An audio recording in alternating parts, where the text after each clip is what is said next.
একবার আল্লাহ রাব্বুল আলামিন হযরত জিবরাইল আলাইহিস সালামের মাধ্যমে রাসূল আকরাম সাল্লাল্লাহু আলাইহি ওয়াসাল্লামকে জানিয়ে দিলেন, হে আল্লাহর নবী, আপনার প্রিয় সাহাবী বেলাল আর মাত্র 7 দিন এই দুনিয়াতে জীবিত থাকবেন। 7 দিন পরে তিনি ইন্তেকাল করবেন। রাসূল আকরাম সাল্লাল্লাহু আলাইহি ওয়াসাল্লাম আল্লাহ রাব্বুল আলামিনের পক্ষ থেকে এই সংবাদ জানার পরে তিনি তার বিশিষ্ট সাহাবী হযরত ওমর রাদিয়াল্লাহু তাআলা আনহু ও আলী রাদিয়াল্লাহু তাআলা আনহুমাকে বললেন, হে আমার সাহাবীরা, আমি জানতে পারলাম আমার প্রিয় সাহাবী বেলাল আর 7 দিন পর এই দুনিয়া থেকে ইন্তেকাল করে চলে যাবেন। কিন্তু আমি জানি আমার এই প্রিয় সাহাবী এখনো বিবাহের সুন্নাত আদায় করেনি। তাই তোমরা যাও, মদিনার প্রতিটি ঘরে ঘরে খুঁজে দেখো আমার এই প্রিয় সাহাবীর সাথে কোনো মেয়ের পিতা তার কন্যাকে বিবাহ দিতে রাজি হয় কিনা। তবে তোমরা সেই পিতাকে অবশ্যই বলে দিবে যে বেলাল আর মাত্র 7 দিন জীবিত থাকবে। হযরত আলী ও হযরত ওমর রাদিয়াল্লাহু তাআলা আনহুমা রাসূল আকরাম সাল্লাল্লাহু আলাইহি ওয়াসাল্লামের কাছ থেকে নির্দেশ পাওয়ার পরে হযরত বেলাল রাদিয়াল্লাহু তাআলা আনহুর জন্য পাত্রীর সন্ধানে বেরিয়ে পড়লেন। তারা কন্যার পিতার কাছে গিয়ে বলতে লাগলেন, প্রিয় সাহাবী হযরত বেলাল রাদিয়াল্লাহু তাআলা আনহুর জন্য রাসূল আকরাম সাল্লাল্লাহু আলাইহি ওয়াসাল্লাম বিবাহের একজন পাত্রী খুঁজছেন।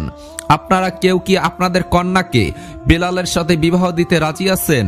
তাদের এই কথা শুনে কন্যার পিতা বলতে লাগলো, আমরা কেন আল্লাহর নবীর প্রিয় সাহাবী হযরত বেলালের হাতে আমার কন্যাকে তুলে দেব না। আমরা অবশ্যই তার সাথে আমাদের কন্যাকে বিবাহ দিতে চাই। এটা তো আমাদের জন্য একটি সৌভাগ্যের ব্যাপার হবে। তখন হযরত আলী রাদিয়াল্লাহু তাআলা আনহু ও হযরত ওমর রাদিয়াল্লাহু তাআলা আনহু তাদেরকে বললেন, কিন্তু তোমরা একটি বিষয় জেনে রাখো, হযরত বেলাল আর মাত্র 7 দিন এই পৃথিবীতে জীবিত থাকবে। 7 দিন পরে তিনি ইন্তেকাল করবেন।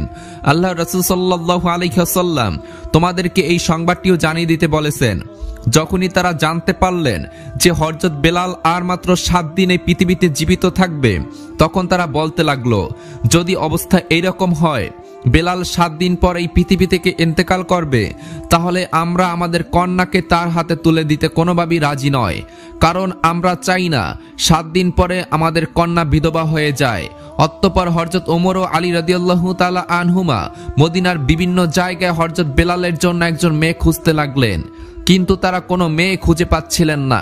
খুঁজতে খুঁজতে তারা একটি জঙ্গলে পৌঁছে গেলেন। সেখানে গিয়ে তারা দেখতে পেলেন এক ব্যক্তি ঝুপড়ি নির্মাণ করে সেই জঙ্গলে থাকছেন। সেই ব্যক্তি যখন হযরত ওমর ও আলী রাদিয়াল্লাহু তাআলা আনহুমাকে দেখলেন, তিনি জিজ্ঞাসা করলেন, হে আল্লাহর বান্দারা, আপনারা কি উদ্দেশ্যে এই জঙ্গলে আমার ঝুপড়িতে আগমন করেছেন? হযরত ওমর ও আলী রাদিয়াল্লাহু তাআলা আনহুমা তার কথা শুনে বললেন, আমরা আল্লাহর নবীর সাহাবী হযরত ওমর ও আলী, আমরা রাসূল আকরাম সাল্লাল্লাহু আলাইহি ওয়াসাল্লামের নির্দেশে তার একজন প্রিয় সাহাবী হযরত বেলালের জন্য একজন মেয়ের সন্ধান করছি, যার সাথে তার বিবাহ দেওয়া যায়। তখন সেই ব্যক্তি বলল, যদি তাই হয় তাহলে তো আমারও একজন মেয়ে আছে, আমি তাকে আল্লাহর প্রিয় সাহাবী হযরত বেলালের হাতে তুলে দিতে চাই। আর কেনই বা আমি আমার কন্যাকে তার হাতে তুলে দিতে চাইব না, কারণ তিনি তো আল্লাহর নবীর একজন প্রিয় সাহাবী। তার হাতে আমার কন্যাকে তুলে দিতে পারলে আমি নিজেকে সৌভাগ্যবান মনে করব। তখন হযরত আলী ও হযরত ওমর রাদিয়াল্লাহু তাআলা আনহু তাকে বললেন, তবে তুমি এই কথাটিও জেনে রাখো, আল্লাহর সেই প্রিয় সাহাবী এই দুনিয়াতে আর মাত্র 7 দিন জীবিত থাকবে। 7 দিন পরেই তিনি ইন্তেকাল করবেন। যখন সেই ব্যক্তি তাদের কাছ থেকে এই সংবাদ জানতে পারলেন, তখন তিনি বললেন, যদি মাত্র 7 দিন এই পৃথিবীতে তিনি জীবিত থাকেন, তাহলে আমি আমার কন্যাকে তার হাতে তুলে দিতে চাই না। কারণ আমি চাই না মাত্র 7 দিনের মধ্যেই আমার কন্যা বিধবা হয়ে যাক।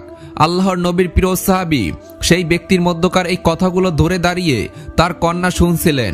তার কন্যাটি যখন দেখলেন তার পিতা আল্লাহ নবীর সাহাবীর সাথে তার বিবাহের কথা বাতিল করে দিচ্ছেন, তখন সে সেখানে আসলো এবং বলল, আব্বাজান, আমি এই বিবাহে রাজি আছি।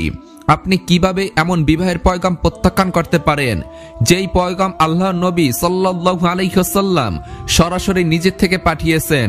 আব্বাজান, আমার জীবনে যত কষ্টই হোক না কেন, আমি চাই রাসূল আকরাম সাল্লাল্লাহু আলাইহি ওয়াসাল্লামের এই নির্দেশটি পালন করতে। এরপর আল্লাহর নবীর প্রিয় সাহাবী হযরত বেলালের সাথে সেই কন্যার বিবাহ হয়ে গেল। তখন হযরত বেলাল রাদিয়াল্লাহু তাআলা আনহু ওই কন্যাকে জিজ্ঞাসা করলেন, হে আল্লাহর বান্দি, তুমি একথা জানার পরেও কেন আমাকে বিবাহ করলে, যা আমি কেবলমাত্র 7 দিন এই পৃথিবীতে জীবিত থাকব?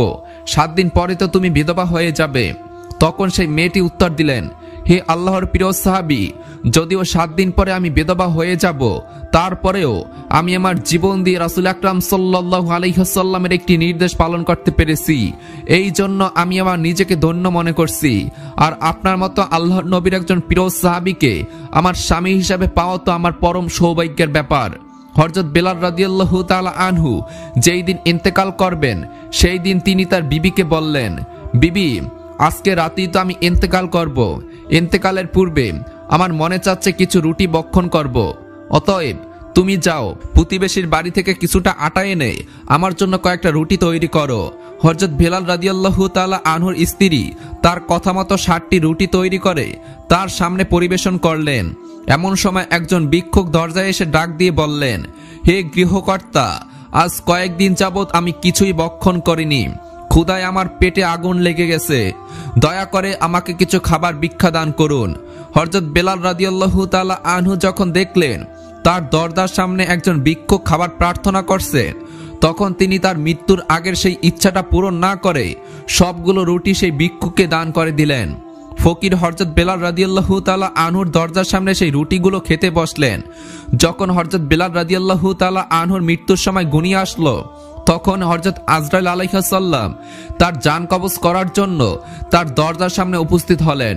কিন্তু হযরত বেলাল রাদিয়াল্লাহু তাআলা আনহুর দরজার সামনে উপস্থিত হয়ে দেখতে পেলেন এক ফকির ঘরের ভিতরে দরজা আটকে বসে আছে। তখন হযরত আজরাইল আলাইহিস সালাম সেই ফকিরকে লক্ষ্য করে বললেন, এই ফকির, তুই এখানে পথ আটকে বসে আছিস কেন?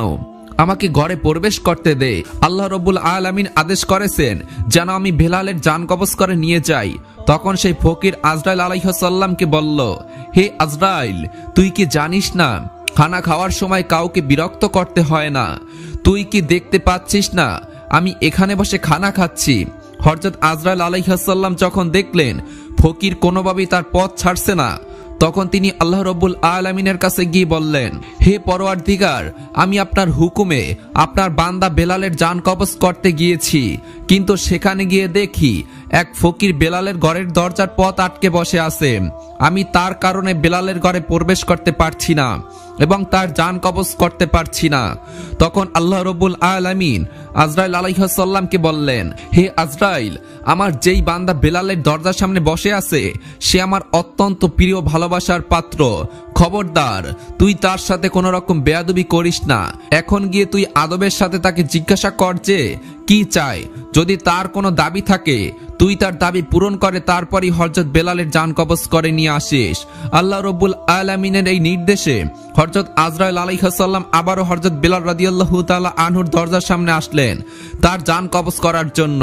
কিন্তু তখনও তিনি দেখতে পেলেন সেই ফকির হযরত বেলালের দরজার সামনে বসে রুটিগুলো ভক্ষণ করছেন। এবার হযরত আজরাইল আলাইহিস সালাম সেই ফকিরকে বললেন, হে আল্লাহর প্রিয় বান্দা, বলো তুমি বেলালের দরজা থেকে সরে যাওয়ার জন্য কি চাও? আল্লাহ রাব্বুল আলামিন বলেছে তুমি যা চাইবে আল্লাহ রাব্বুল আলামিন তোমাকে তাই দান করবে। তখন সেই ফকির বলল, বেলাল আমাকে 60টি রুটি দান করেছে, আর আল্লাহ রাব্বুল আলামিন বলেছেন যে 1 গুণ দান করবে তার বিনিময়ে আল্লাহ তাকে 10 গুণ দান করবেন। আমি চাই বেলালের এই 60টি রুটির বিনিময়ে তাকে 70 বছর হায়াত দান করা হোক। ফকিরের কথা শুনে হযরত আজরাইল আলাইহিস সালাম বললেন, এটা তো অসম্ভব। আল্লাহ রাব্বুল আলামিন আমাকে জান কবজ করার নির্দেশ দিয়েছেন, অতএব আমাকে তার জান কবজ করে আল্লাহ রাব্বুল আলামিনের হুকুম পালন করতেই হবে। তুমি এছাড়াও অন্য কিছু চাও, এছাড়া তুমি যা চাইবে আল্লাহ রাব্বুল আলামিন তোমাকে তাই দান করবেন। তখন সেই ফকির বলল, আমি এছাড়া অন্য কিছুই চাই না। দুনিয়ার কোনো ধন সম্পদ, পার্থিব সুখ শান্তির কোনো আশা আমার নেই। আমি চাই আল্লাহর সাহাবী হযরত বেলালের হায়াত 70 বছর পর্যন্ত বৃদ্ধি করে দেওয়া হোক। হযরত আজরাইল আলাইহিস সালাম বললেন, তোমার এই দাবি কোনোভাবেই আমি পূরণ করতে পারবো না। আল্লাহ রাব্বুল আলামিন আমাকে তার জান কবজ করার নির্দেশ দিয়েছেন, অতএব আমাকে তার জান কবজ করতেই হবে। তখন সেই ফকির বলল, হে আজরাইল, আল্লাহ তাআলা পারে না এমন কোনো কাজ নেই। আল্লাহ রাব্বুল আলামিন যদি বেলালের হায়াত বৃদ্ধি না করে দেন তাহলে আমি 70 বছর যাবত এই 60টি রুটি বেলালের দরজার সামনে বসে ভক্ষণ করব, আর এইভাবে তুমি বেলালের ঘরে প্রবেশ করতে পারবে আর না তার জান কবজ করতে পারবে।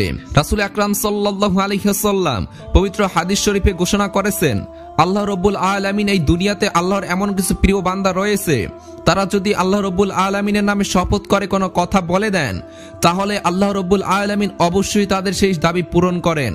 হযরত বেলালের দরজার সামনে যে বসেছিল, তিনি সাধারণ কোনো ফকির ছিলেন না, তিনি ছিলেন আল্লাহ তার রাসূলের পাগল হযরত ওয়াইস কুরনি রহমতুল্লাহ আলাইহি। হযরত ওয়াইস কুরনি রহমতুল্লাহ আলাইহি যখন আল্লাহর কাছে হযরত বেলালের হায়াত বৃদ্ধির জন্য দাবি করে বসলেন, তখন আল্লাহ রব্বুল আলামিন এই দাবি পূরণ না করে আর পারল না। তখন তিনি হযরত আজরাইল আলাইহিস সালামকে ডাক দিয়ে বললেন, হে মালাকুল মাউত আজরাইল, আমার প্রিয় বান্দা ওয়াইস কুরনি একটি দাবি করে বসেছে, আর আমি আল্লাহ সেই দাবি কি পূরণ করব না? এটা কিভাবে হতে পারে? হে আজরাইল, তুমি ফিরে আসো। আমি আমার প্রিয় বান্দা হযরত ওয়াইস কুরনির দাবি মঞ্জুর করে নবীজির প্রিয় সাহাবী হযরত বেলালের হায়াত 70 বছর পর্যন্ত দীর্ঘ করে দিলাম। এভাবেই হযরত বেলালের হায়াত 70 বছর বৃদ্ধি পেয়ে যায়।